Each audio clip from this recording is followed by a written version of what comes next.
And now you can share your screen. Okay, and give me a minute here. I'm not real slick at this. And while he's doing that, Larry, for those of you who don't know him, is retired from George Mason University of Virginia and did lecturing at the Smithsonian and gave a lot of tours. He's a specialist in, I guess, Byzantium or the Byzantine Empire. And I gave you a link on the invitation. You can read more about him. I don't want to take up any more time because I want to hear from him. So what happened? Are you sharing? Okay, do you see my PowerPoint? No. Oh dear. Okay, let me try this again. Go down there now. No.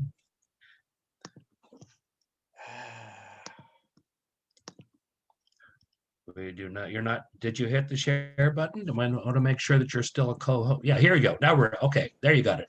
Okay. And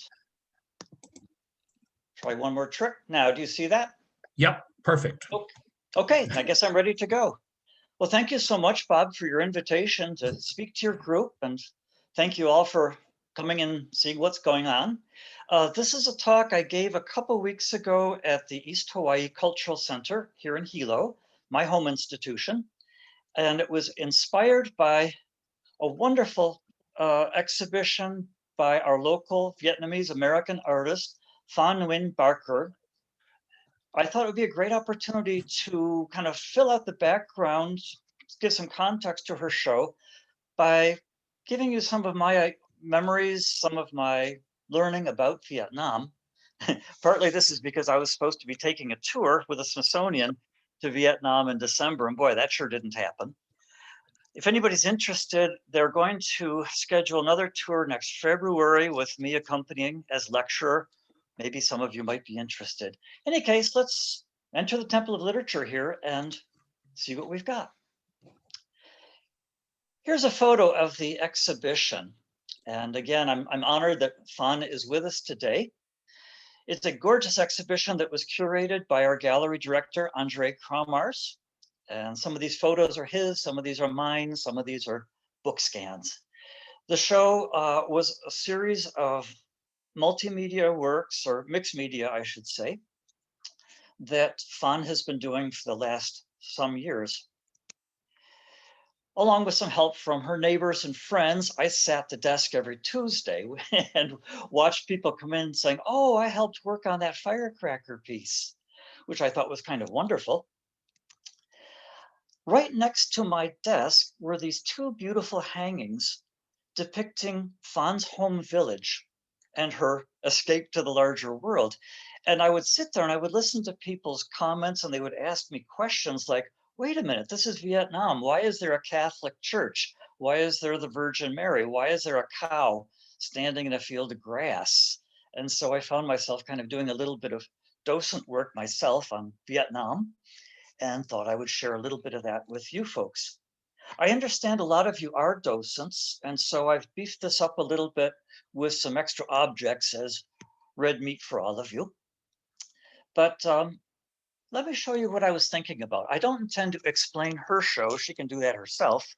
What I want to give rather is some of my own reflections that her show provoked. Starting with this image here on the right side of the screen. If it's not quite clear, that shows a village church with a steeple, Virgin Mary. It's surrounded by rice. It's okay. It's okay. Yeah, it's surrounded by rice fields. There are clouds in the sky, and of course, it's probably raining because in Vietnam, it probably is raining. So I saw this, and my first time I saw the show was, oh, how nice. These are resonant images. On the right, there is a traditional woodblock print showing a boy playing a flute on a water buffalo, and it's a traditional image of prosperity and happiness. And there is 𝗵's water buffalo. I thought, oh, that's nice. And of course, this is what you remember. If you've been to Vietnam, and I have 3 times with students, this is really the thing you remember the most, is driving through the countryside, taking the train. This is on the train here from Haiphong to Hanoi. Rice fields, rice fields, rice fields, water, water everywhere. And so a lot of her images instantly resonated with me. This is a lovely series of hangings dyed cotton called Rice Field Early Dawn. She says it's just her memory of the impression of walking through the rice fields. She was a small child in northern Vietnam in a rice village. There's this wonderful image on the left showing her mother's work. And these are images she remembers of her mother working the rice paddies. And it's a tremendous amount of work, whether it's planting or harvesting or winnowing or whatever. By the way, her pieces are largely done with white mourning cloth. And in Vietnam, as in so much of Southeast Asia, white is the color of mourning. It's a loose, gauzy cheesecloth. Here's a nice archival photograph from the 1950s showing a funeral procession with people dressed in white mourning cloth. She intends these images to be memorials. She's working through her own memories. And so the mourning cloth is absolutely deliberate and appropriate. So again, I'm walking through the show. I'm thinking, oh, this is nice. This reminds me of things I saw in Vietnam. Oh, look, there's a dragon. Dragons are good. I'm remembering the old fairy tale about the origin of Vietnam, the Vietnamese people, when a fairy princess from the mountains goes down to the sea and marries the sea dragon, and their progeny are the Vietnamese people. I thought, oh, how sweet. She's made this nice image. And then I read her description. Boy, was I wrong. Peaceful dragon, how sweet. Well, when she left home and went off to seek her fortune in the world, she ended up working for the American military in the 1960s and was sent to Long Binh military base in the South Vietnam. Long Binh means peaceful dragon. This thing that I thought was a happy image of, you know, the Vietnamese dragon and people down in the rice fields, Her second day at work, somebody bombed and blew up the arsenal on the base called Blam. Somebody grabbed her, dragged her down into a ditch for cover while the debris was falling out of the sky. That's when I realized that this is an exhibition that's not just popular images from Vietnam. This is an exhibition that's really, really thoughtful about growing up in the war and moving around as a refugee, eventually ending up in this country. And I found the exhibit just fascinating as I dug into this. So let me tell you about Vietnamese art from my point of view. As a tourist, as a professor, as an art lecturer. Here's a little reminder of the map. The heartland of Vietnam is the north. The north is the delta of the Red River, and Hanoi is on the Red River. It's always been a center of Vietnamese culture, way back into the, really into the Bronze Age. You notice that it is right up against southern China, 𝗵𝗫𝗀 province and Yunnan over to the left. Central Vietnam is where we find Hue, Da Nang, and Hoi An, and the old Champa kingdoms, people who are not Vietnamese. They're Cham. And then down in the south, you see where Ho Chi Minh City is, or Saigon, as we grew up with. And the very, very south end of the country is the Mekong River Delta, which is actually only recently Vietnamese. It was historically Khmer until the 17th or 18th centuries.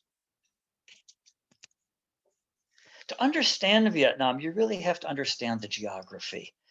It's long and skinny on the map. On the ground, what you notice is that it's lowlands with rice and it's uplands with mountains. The two have always traded back and forth, the wonderful ceramics of the lowlands, the forest products of the mountains, and everywhere, water, water, water, water. Which again, struck me when I saw 𝗵𝗄's piece, which represents, after the rain, her memory from childhood of seeing rain puddling on the tile floors. A third region of Vietnam, not to be neglected, of course, is the seacoast. And one of the things that makes Vietnam distinctive is its very long seacoast facing so many other trading nations. And as far back as the Neolithic, archaeologists tell us, what is now Vietnam has been actively involved in long distance trade with maritime Southeast Asia and mainland Southeast Asia. The oldest culture that we art historians tend to pay attention to is the Dongsan bronze culture. And some of you museum docents probably are familiar with this. Southeast Asia has a very, very ancient bronze culture going back into the 2nd millennium BC.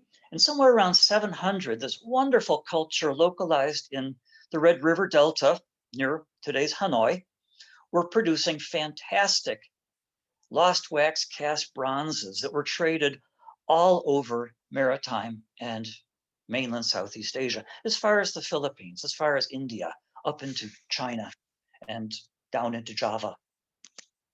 The most famous product, some of you may know, are the Dongsaan drums. Oh, I want one.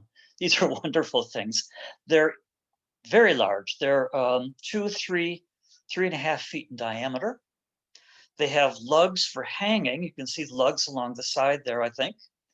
And they are intricately carved or even cast with scenes. On the drum head, there are scenes of water. Some people say sunburst. I like to think water, because they're often surrounded by frogs, just like my house here in Hawaii, croaking and croaking. And we think that these may have been used to summon the monsoons. Vietnam is a monsoon culture, 2 monsoons a year in the north and 3 monsoons a year in the south, for heaven's sakes, supporting the rice culture. The drums also have intricate designs of ships and warriors and villages and longhouses, rituals, animals, the whole village culture. It seems to have been a very wealthy and probably socially stratified culture. We think that these things were not only exported all over the map here, but were exported as luxury goods and the royal status.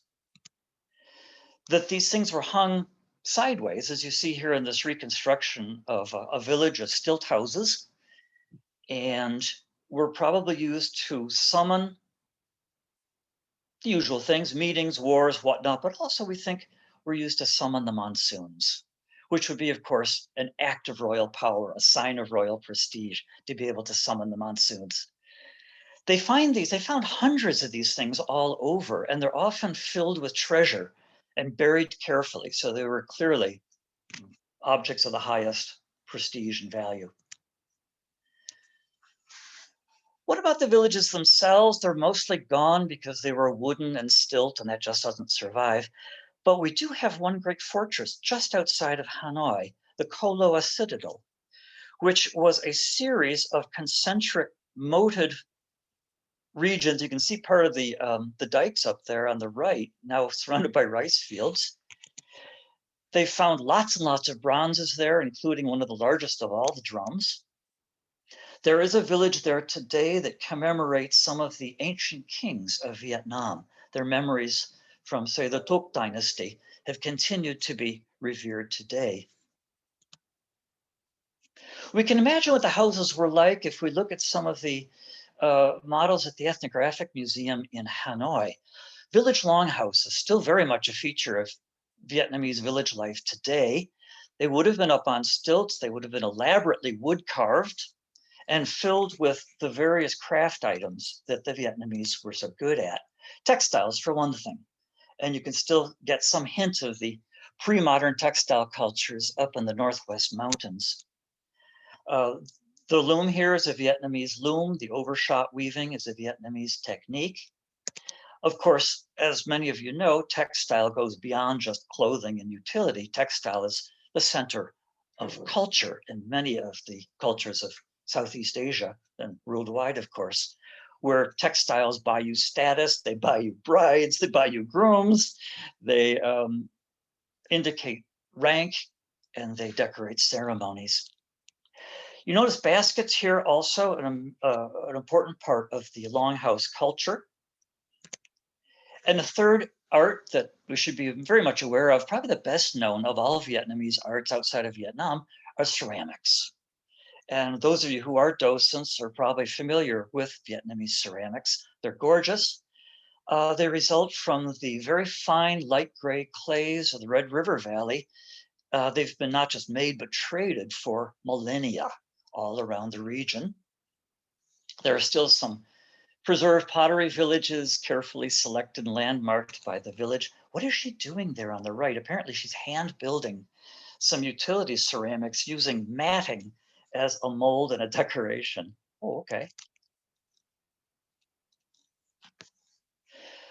When the Chinese start moving in the 1st century BC, we see increasing numbers of Chinese practices and models in the archaeology. This is a very important point about Vietnam, is that for 1,000 years, it was governed as a province of China. From the 1st century BCE to the 10th century, the Common Era. And the proximity to China, the constant trade relations with China, and the millennium-long government by China have left a profound impact on the arts and the cultures of Vietnam. That said, it's also worth remembering that Vietnam has its own very deep cultures and practices that continue to this day to distinguish it. Besides the crafts, there's also ancestral worship and spirit religions, as well as features of the rice culture that have continued.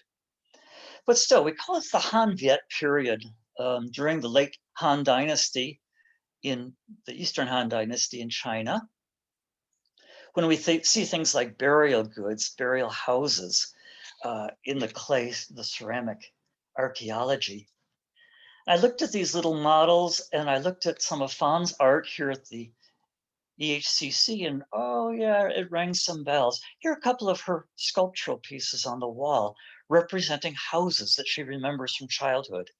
At first I saw these as kind of strange, disturbing images, but she explained them, no, these are images based on the houses that her family built as they moved from northern Vietnam to southern Vietnam, using wattle and daub. To her, these are comforting, and one of them is a memorial to her mother.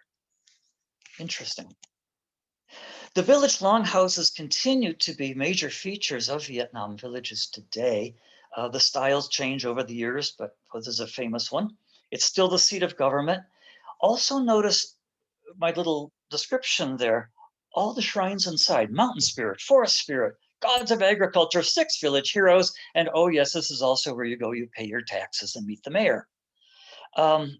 This is the center of any good Vietnamese village today that is lucky enough to preserve one.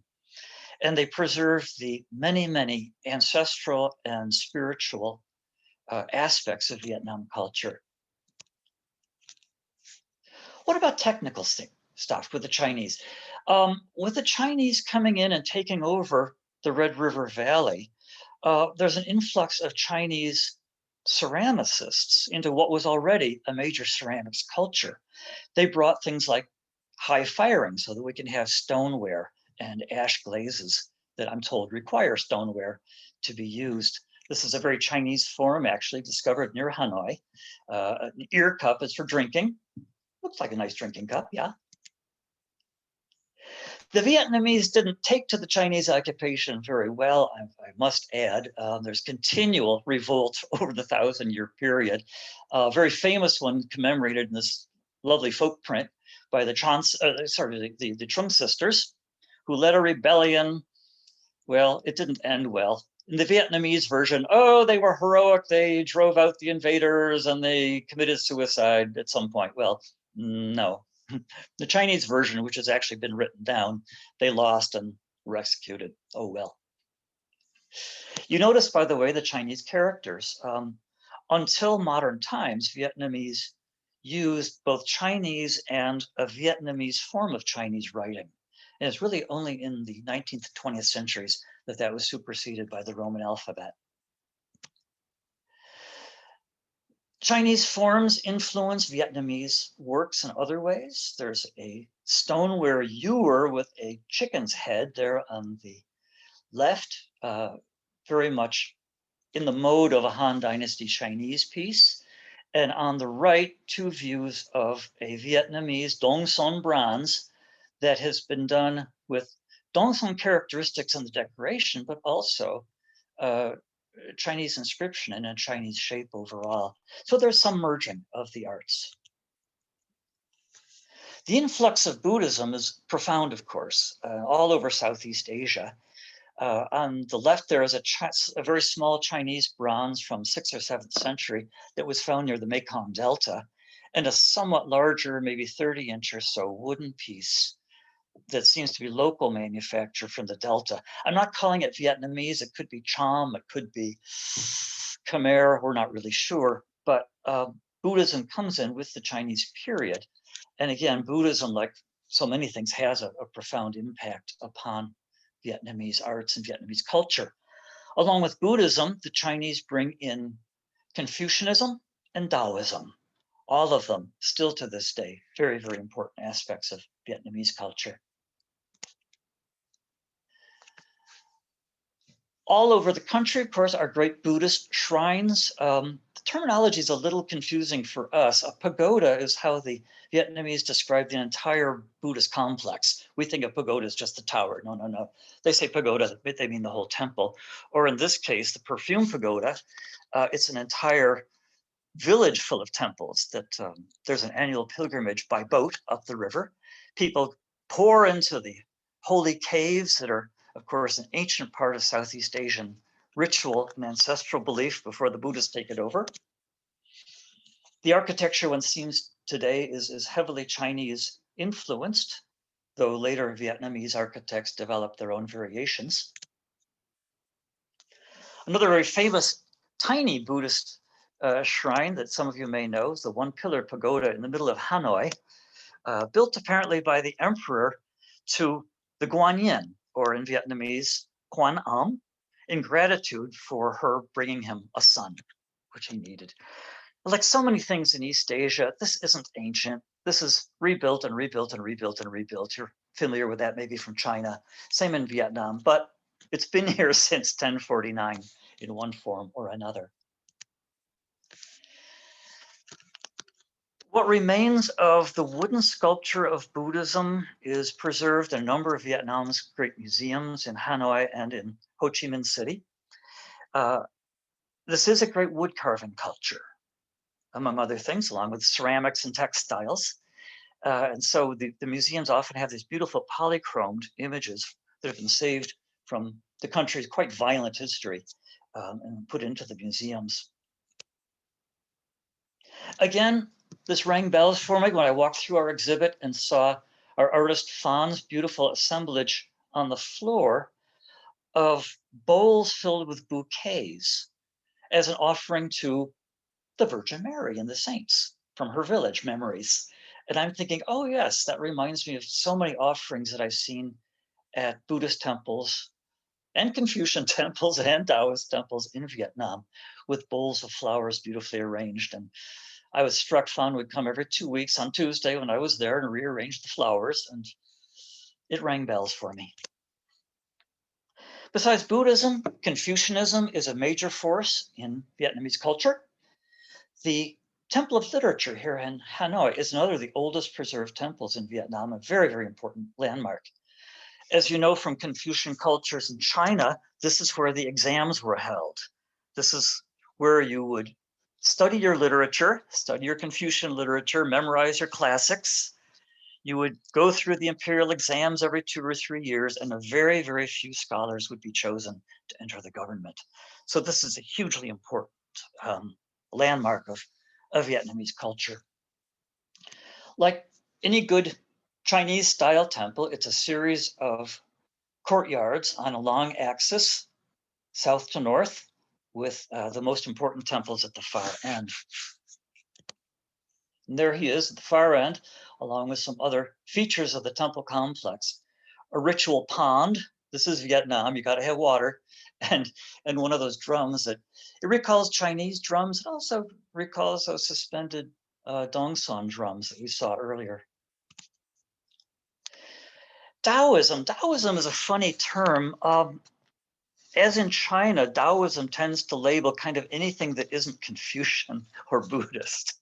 And it seems to have subsumed a lot of the older cults in Vietnam, say the cult of the Three Mothers or other local spirit cults. They get kind of brought in under the Taoist umbrella. The arts, it's not quite as prominent as the others in museum collections, I think, but there is this beautiful double gourd, which is a Taoist symbol. It's a water vessel with Taoist mushroom and cloud designs, in case anybody had any doubts about it. Another interesting and maybe less familiar aspect of Vietnam today is the remains of the Cham culture in what's today central and southern Vietnam, Who are the Chams? The Chams are actually Austronesians, distant cousins of the Hawaiians, if you will, and Polynesians. They are an ancient seafaring culture along the coasts of central Vietnam that were trading broadly for millennia, just as the Vietnamese up in the north were doing. They bring into the mix Hinduism. They were trading very actively with India and with other Southeast Asian Hindu cultures. And all around Hue and Da Nang, you see these gorgeous, gorgeous temples, or in Nha Trang here. Highly elaborate. They may remind you of some of the Khmer monuments in Cambodia, and they were in fact contemporary with that culture. The greatest of the sites, I'm afraid, has been bombed to smithereens in 1969 by guess who. What's left is now a World Heritage Site. And this was probably the center of royal burials and royal ritual for the Champa state. If you travel to Vietnam, you'll encounter these sculptures. There's a whole museum of Cham sculpture in Da Nang, founded by French archaeologists. And there are also major collections both in Hanoi and in Saigon today, and in Paris, for that matter, at the Musée Guimet. Let's go back to the pottery.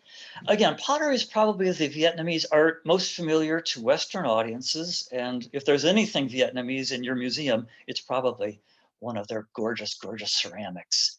Again, they're using that very fine light gray or gray buff clay from the Red River Valley. At first glance, you say, oh, it looks Chinese. And then you say, wait a minute, what are all these animals?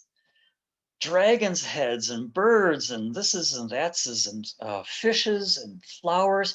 There's an awful lot of nature motifs, almost whimsically worked into both the clay and the decoration of the Vietnamese ceramics. Several wares might be familiar to you, or if not, let me introduce. All through the Li and Chang dynasties, that's sort of the 10th through 14th centuries, after the Chinese have been kicked out, it's the Li and the Chang who get credit for really flowering the arts of Vietnam, not just the visual arts, but also the poetry, bringing in vernacular literature written in the Vietnamese language. At first, a lot of their pottery is ash glazed. They also use iron glazes here in these brown examples. The brown makes, or the iron makes the brown glaze. They start playing with incised and impressed and applied decorations, as you can see in some of these bowls. And oh yes, from the Longchuan kills of China, they learn proper celadon glazes. I'm told we don't call this celadon anymore, we call it greenware. I thought greenware was something else. Never mind, I'm gonna say celadon. Who wouldn't you kill to own one of these? These are just so beautiful. So they're not exactly the same chemistry and they're not exactly the same technology as the Chinese celadons. There's variations. I'm not a technology person, so I won't get into it or even pretend, but they certainly imitate the gorgeous, almost thick look of the celadon glazes of China. But always there are local variations. This is something the Chinese never dreamed of. These are lime pots. This is a feature in every home in Vietnam before modern times. I don't know, maybe they still are. Little pots for keeping your lime, and you dip the spoon in and you mix it up for with betel leaves for company. These actually would often have names. This would be kind of the center of the household, sort of, you know, Grandpa Lime Pot sitting by the kitchen.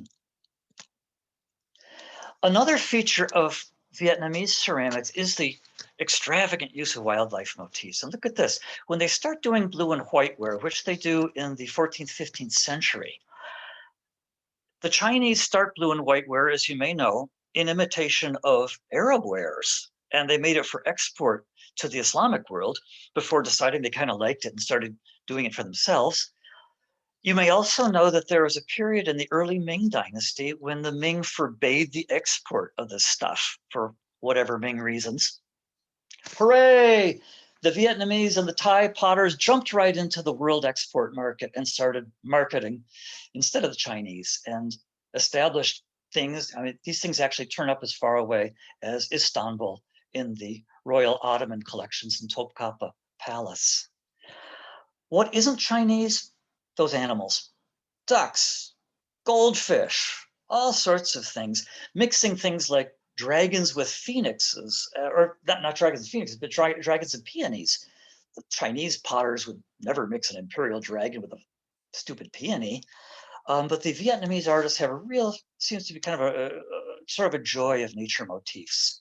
And this is one feature that distinguishes them in museum collections. We have some wonderful evidence of the export trade in a series of recently excavated shipwrecks around Vietnam, and also in the Philippines and off the coast of Java. This is the best known one in Vietnam. It's right outside of Hoi An. A ship went down in the late 15th century. Fishermen started discovering stuff in the 1980s. And by the 1990s, the archaeologists were involved. Hoi An itself is a fascinating place. This became Vietnam's major trading harbor in the 15th century, right up through the 18th century.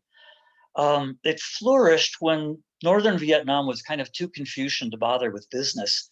Hoi An, oh, business, yes. We have Chinese colonies, Japanese colonies, we had Thai traders, we have Arabs coming through, all sorts of people. And the shipwrecks reinforce this view. The famous Japanese bridge in Hoi An, they're connecting the Chinese and Japanese neighborhoods.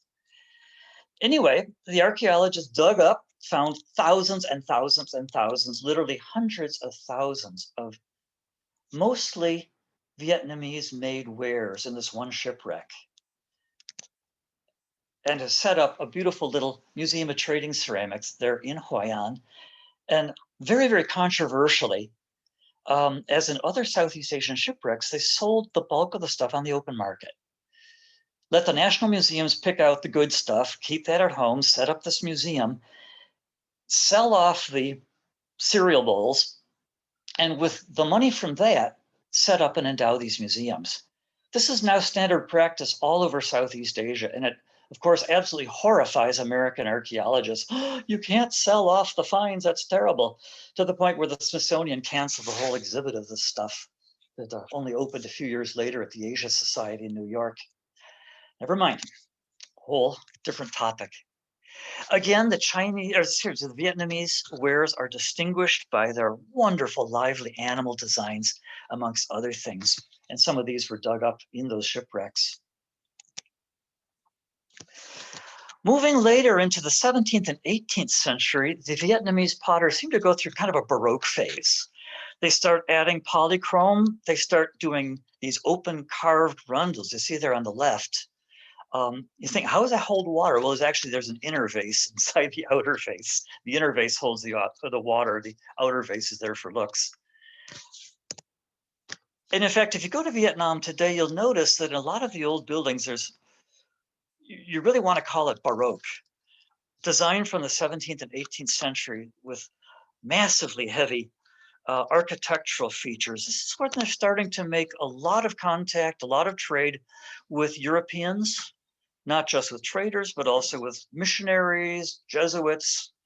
The Portuguese are in there somewhere, and the stuff starts looking like European Baroque, as well as, to some extent, looking like late Chang Dynasty China. This is the period also, we know, when the Vietnamese potters are exporting a lot of tile. And so if you go to Indonesia, to Java, say, and see some of the old buildings with elaborate tiles that look like this, you may be looking at something Vietnamese. Let me turn now to a little bit of folk art from more recent centuries. You've seen these images before, the Trung sisters up there on the left and the boy on the water buffalo on the right. These are images from Dong Ho village, which has been making these woodblock prints for centuries.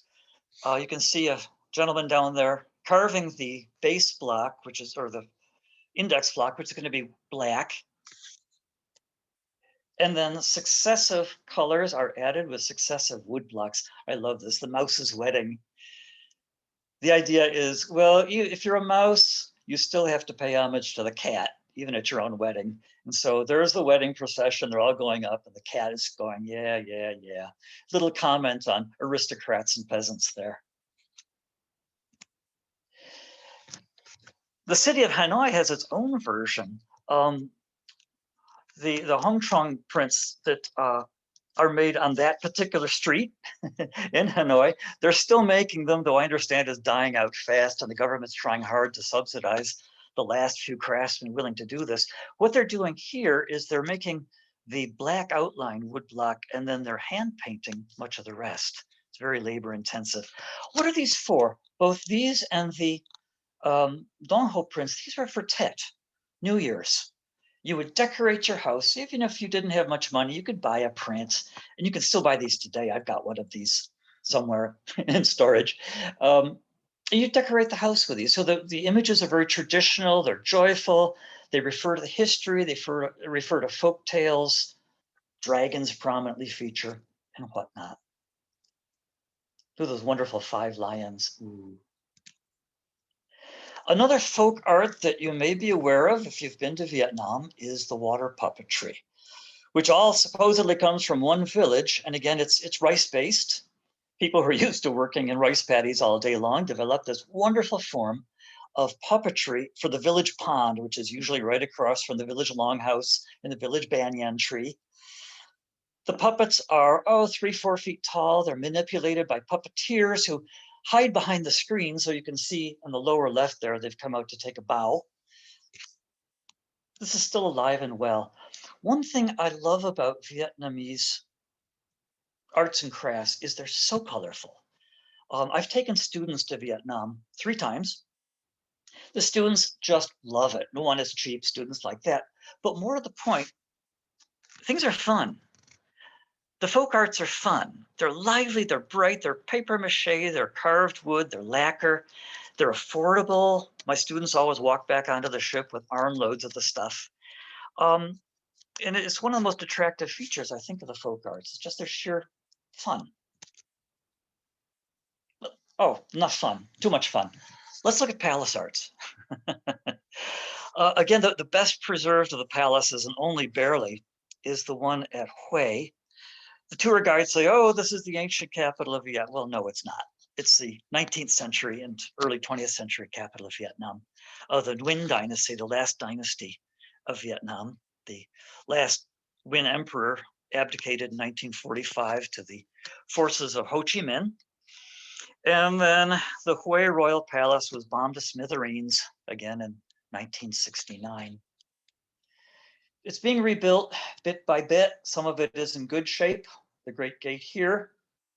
You can see at first glance it looks Chinese, and then you look closer and you realize, oh, it's brightly colored. There's lots of ceramics. There are lots of some of those kind of Baroque features I've noted before. It's Vietnamese in its own way. There's a wonderful museum there that shows some of the remaining palace arts from the last dynasty. All different media, lacquerware, ceramics, flowers, carved wood, gold. And one interesting sort of ceramics, it goes by the French name of bleu de Hue, because, well, you know, the French occupied Vietnam. This is not actually Vietnamese blue and white ware. This is made in China at the 𝗕ncique kilns. They were ordered by the Nguyen court, or when the Nguyen court would send an ambassador to China, he'd come back loaded with this stuff as gifts. And so it's this kind of funny mixed Vietnamese Chinese design that's distinctive to 19th century Hue. Textiles, of course.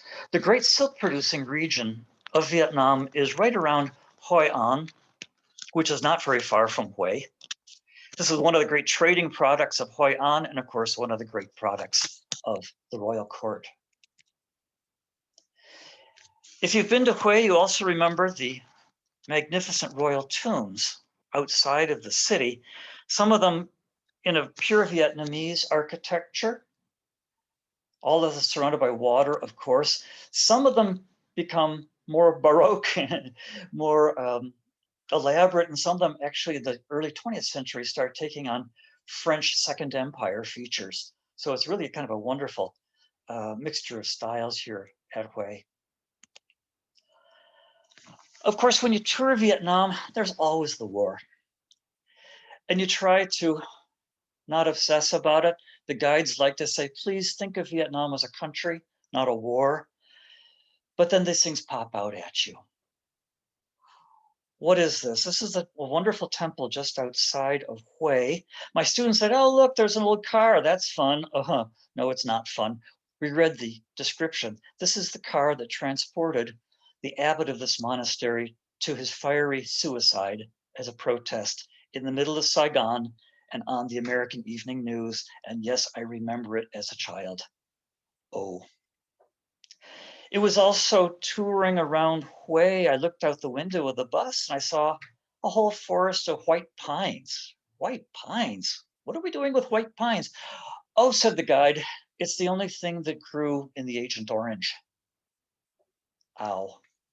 All I could think to say was, I'm sorry. So, country, not a war, but oh, the reminders are everywhere. Let's talk about the French period. Again, this seemed to surprise some of our visitors at the East Hawaii Cultural Center. You know, why is so much of this art based on French stuff? And in fact, our artist, Phan, trained at a French style art school. She says they spoke Vietnamese, but the curriculum was a full liberal arts curriculum, including sketching, including perspective, including figure study, which is a real hallmark of French training. When you go to Hanoi or Saigon today, you'll be struck by the just magnificent French colonial architecture, French Second Empire, Mansard, neo-colonial, or that's what I want, neoclassical, whatnot. The most gorgeous building in Saigon, in Ho Chi Minh City, of course, is the City Hall, which is just a magnificent French Second Empire thing, done in these wonderful bright tropical colors. So much of Vietnam is painted sort of bright yellow and white with red roofs. The French are a major force here, not just in government and not just in military and architectural affairs, but also in religion. And again, it's important to remember that the Roman Catholic Church was enormous in its influence on French Indochina. And many cities have, to this day, Roman Catholic churches. There's these two magnificent cathedrals in Hanoi and Saigon today. Much of the trouble in the 1950s, the Civil War that led eventually to American involvement, involved persecution of Roman Catholics in Ho Chi Minh's North Vietnam, some million of whom fled to the south, including our artist today, Phan Nguyen Barker. Even some of the homegrown religions show the impact of this cultural French, Chinese, Indo-Chinese mix. This is the great Cao Dai temple, south of Saigon. Cao Dai is a local religion that developed in the early 20th century, which oh boy, I won't even get into it. It's a syncretic religion, and the architecture of its great temple reflects that syncretism. You can see Corinthian capitals, you can see Buddhist pagoda towers and whatnot. The French themselves did their best in their own colonial way, heavy-handed colonial way, did their best to understand and to some extent preserve the Vietnamese culture they found. French architects purposely studied Vietnamese architecture and attempted crossover styles like the Hanoi Vietnamese History Museum that you see in the upper picture here. They also sent the first archaeologists who did the path-breaking archaeology in Vietnam and in Cambodia as well. And of course, carted much of it off to the Musée Guimet in Paris, but also established the archaeology that still continues. And many of the museums that still continue all through Indochina.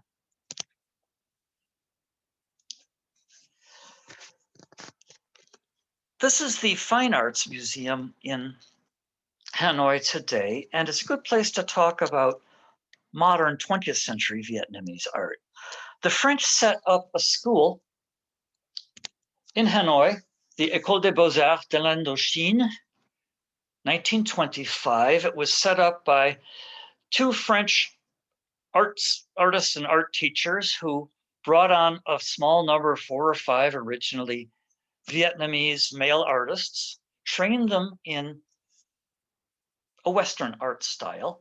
Of course, who are they dealing with here? They're not dealing with Vietnamese rice culture peasants. No, they're dealing with urban aristocracy. They were French speaking. Their parents probably worked for the French government. So they were already to some extent Francophied. They were brought to this school where they were taught a variety of techniques. They were taught Western painting techniques in oil. They were also encouraged to explore traditional Vietnamese lacquer painting and painting on silk, and indeed the woodblock prints that I've showed you before.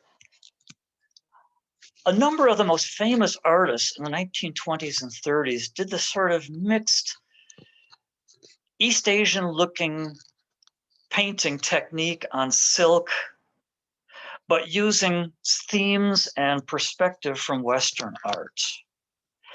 A number of these artists were shown in Paris in the great expositions of 1931 and 1936 in Paris as part of Indochina. The French colonies, the French Empire, look at these wonderful artists that were developing. And they had a great deal of success and still do have a great deal of success. Some of them stayed in Paris, never went back. Some of them did. Some of them ended up in Switzerland. But this is when Vietnamese painting first hits the Western market. Besides beautiful women and family life, they were encouraged to do landscapes. And so a number of these beautiful idyllic landscape paintings come out of this French-based Vietnamese art training. Think what would happen with the wars. Now, 1945 is the real landmark. 40 to 45, the Japanese occupied Vietnam. The French took over again in 45, but in 45, Ho Chi Minh and his Communist Party in the North managed to depose the last Nguyen emperor and set up the Democratic Republic of Vietnam in the North. And by 1954, the Battle of Dien Bien Phu, they had kicked the French out entirely. Think of the artists that covered that period. Now, this is one example. The artist is trained in the French school.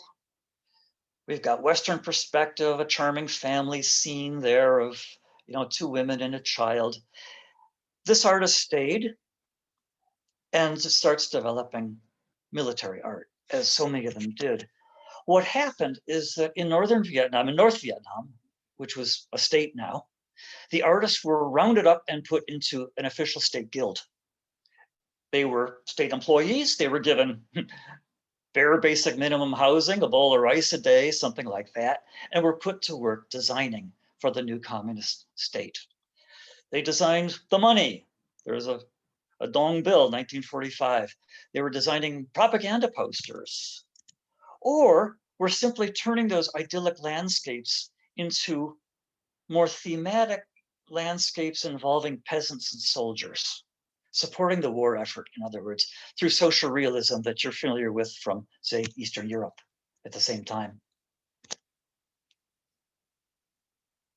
To this day, if you go to Hanoi, Ho Chi Minh is everywhere. And of course, if you go to Saigon, it's now Ho Chi Minh City.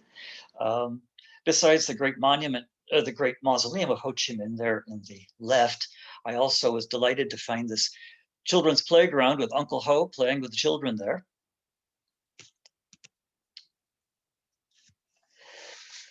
More recently, from 1986 on, the Vietnamese government, now united,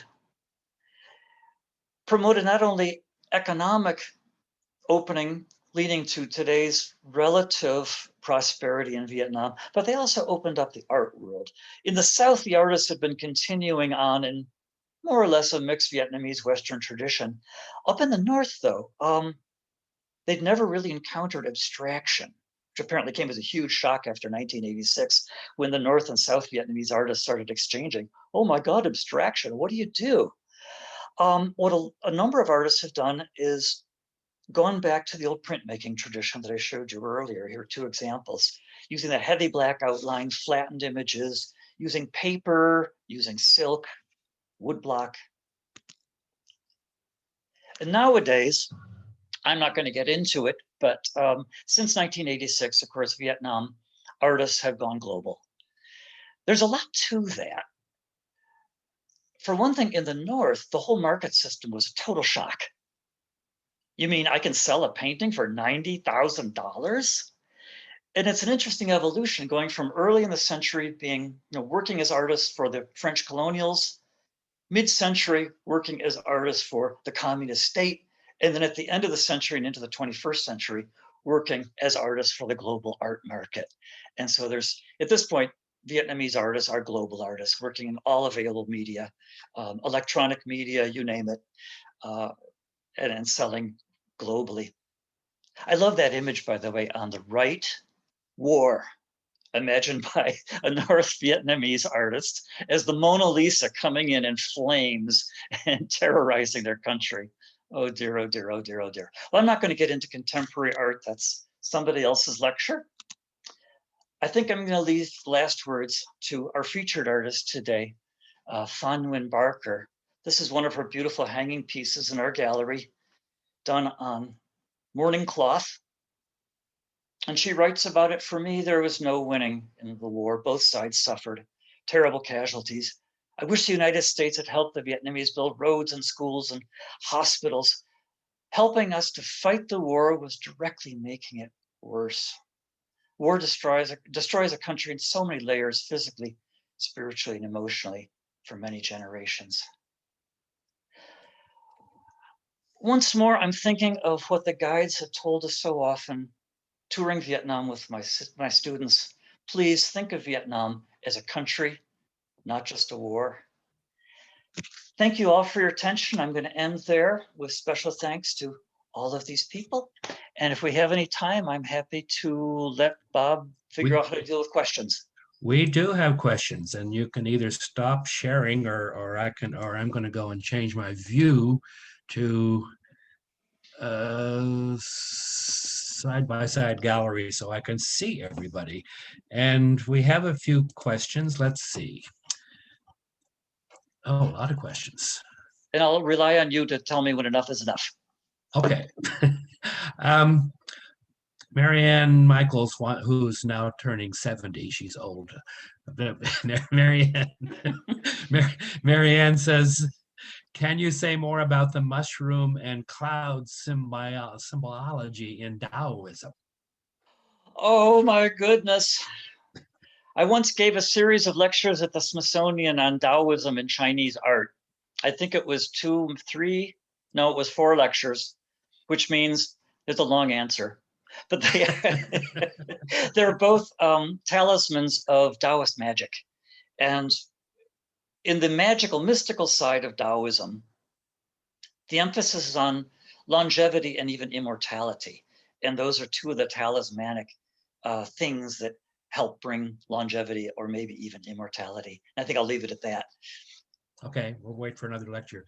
And here's from Kathy. She says, when she was in Vietnam, she saw many Buddhist temples and statues and wonders if some of them were built by the Chinese who could build religious statues in Vietnam that they would not be allowed to build in China. I'm not sure I understand. You mean modern Buddhist temples?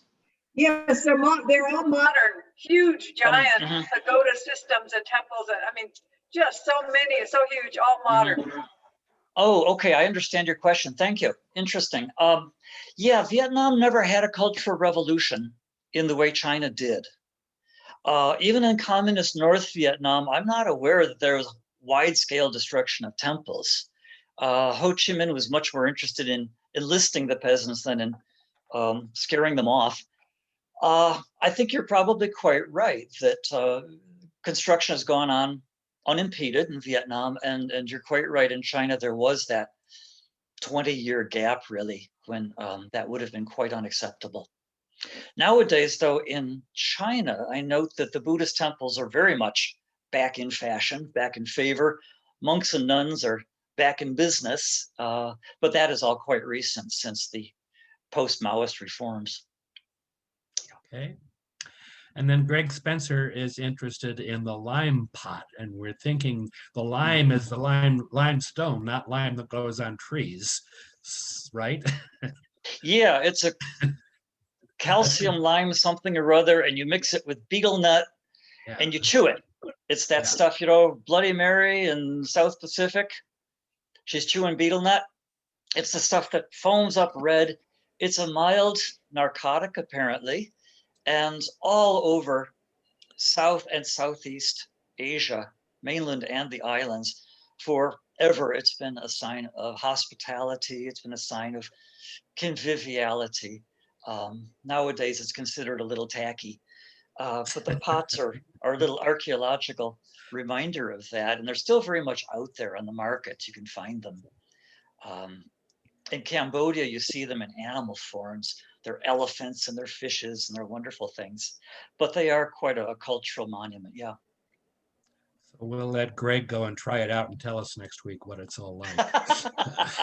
And then I'll settle for a photo. Yeah, and then Fred wants to know, did the Chinese introduce jade work and any jade work in Vietnam? Oh, that's a great question to which I do not have the answer. I'd never thought of that. I can't say that I've ever seen very much, except in the archaeology you see beads. And of course, Celadon ware itself is probably in its origin an imitation of jade, that wonderful thick cloudy green effect. I'm guessing here, I really don't know the answer. I've never thought about it. I'm guessing it's probably always been available in jewelry context, but I'm not aware that it's a big cultural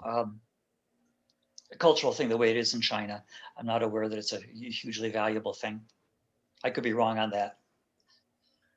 Okay, and then Deidre, you have 3 quick questions. I mean, you want to say them out loud. You have to unmute yourself. Yes, okay, sorry, so sorry. Very quickly, in a very early slide, you showed the lowlands and the mountains. And in the foreground, one of those mountains, or 2 of those mountains actually look more like mounds. They almost look man-made. I wondered if that was so. Second question, what kind of wood was used for the longhouses and the wood sculptures? I'm thinking termites in a wet culture.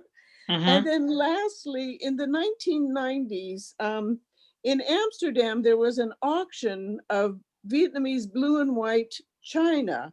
Yes. And I was going to pop over and pick up a couple pieces, but didn't, because I was told as an American, I would not be able to purchase any. Okay. Comments. Let me try to remember. Okay, first of all, the mountains, those are real. It's a karst landscape. It's a limestone karst landscape. It's very, very bumpy. The mountain range that goes all down the west side of Vietnam and separates Vietnam from Cambodia, Laos. They're very sharp. And I'm sure you've seen the pictures, or maybe you've been to Ha Long Bay up in the north near Haiphong, where you've got great towering rocks of limestone sticking straight out of the water, going up hundreds of feet. It just happens to be a very bumpy landscape, quite steep. Second question was, I lost the second one. Wood. Oh, wood. Okay. Construction is going to be out of teak wherever possible. But there are also a number of other tropical woods. And I'm glad you asked. I forgot to mention, what were they trading with the Chinese?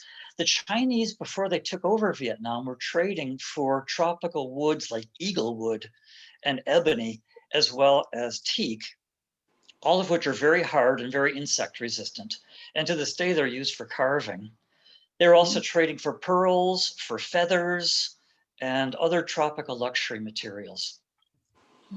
The third question was? American ownership of the ceramics.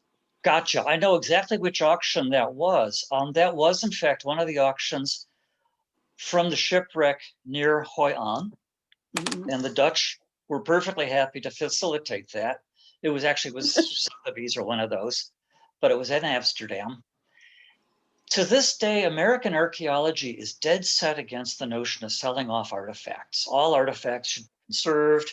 They should be kept in museum depots, et cetera, but kept in the public eye, really, so they'd be available for study, which is why the Smithsonian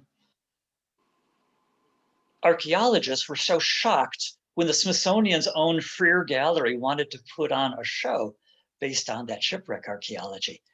Oh, you can't do that. That was done for-profit archaeology. This is horrible. This is evil. Now, I don't know about customs laws. If you were told you couldn't bring it in, that sounds plausible. I don't know. But that's what's going on there, is that Americans don't recognize shipwreck archaeology as anything legitimately sold for profit. Thank you. Okay. That was a wonderful presentation, by the way. Oh, thank you so It much. certainly was. And just to follow up, in San Francisco, the Asian Art Museum has a small exhibition now, has been on forever, on the Hoi An shipwreck. And also here in Honolulu, we have some Dongsaan drums and some bronze work from Vietnam that was imported into Indonesia. So next time you're in town, we'll show you that. And Larry is going to come back next week and talk to us on the Silk Road. Is that right? Yeah, I have in mind 2 more lectures, if anybody can stand more. Next week, I'd like to talk about Islam on the Silk Roads of China. Islam is one of my own fields, and China's another.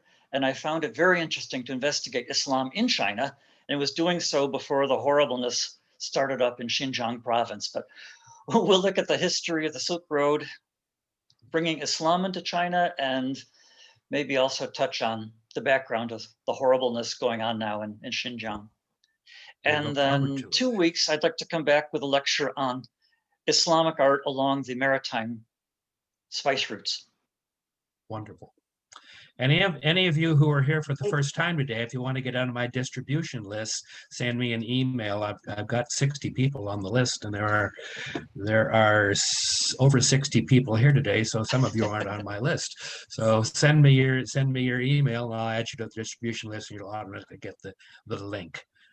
Some of the people who've joined us today are from our East Hawaii Cultural Center in Hilo. Welcome to all you guys, and some of you are friends of the artist Fan Nguyen Barker, and welcome to all you guys. So lots of new people today. All right. Oh, what's my email? Look at the link. Don't you have the link? It's boboakes@pacbell.net. Okay. Well, I'll see you all next week. Thank you for coming. Thank you all for your attention. Thank you. Thank you. Thank you, Great Bob. Thank you, presentation. Larry. That was great. Thank you. Wonderful. Thank you. Thank you so Bye-bye. much, Larry. Great job. Well, Oh, Harry, It you was made it. really interesting. I'm so glad. So I definitely want to get in on the next 2 lectures. oh, great. That's my sister. I'm his sister and I know nothing about She has what to he say nice does. things. I Okay. am from the medical side of the family, and there was a very definite division between the medical side and the art side. I'm a doctor, but I'm the wrong kind. Yeah. You can work on an appendix, I'm sure. Maybe I could. Please. You wouldn't want And that. and I want to say hello Bob. to Harry McKay, who's in Scranton, Pennsylvania, where it's nice and warm, I understand. With 10 inches of snow. Yes. Well, it was 68 here in Honolulu this morning, so we're freezing too. And Larry said it was 53 where he is on the Hāmākua coast of the Big Island. So we're all freezing. So you can feel happy for us, Harry. All right. See you all next week. Thank you, Thank you so Bob. much. Thank Bye, all.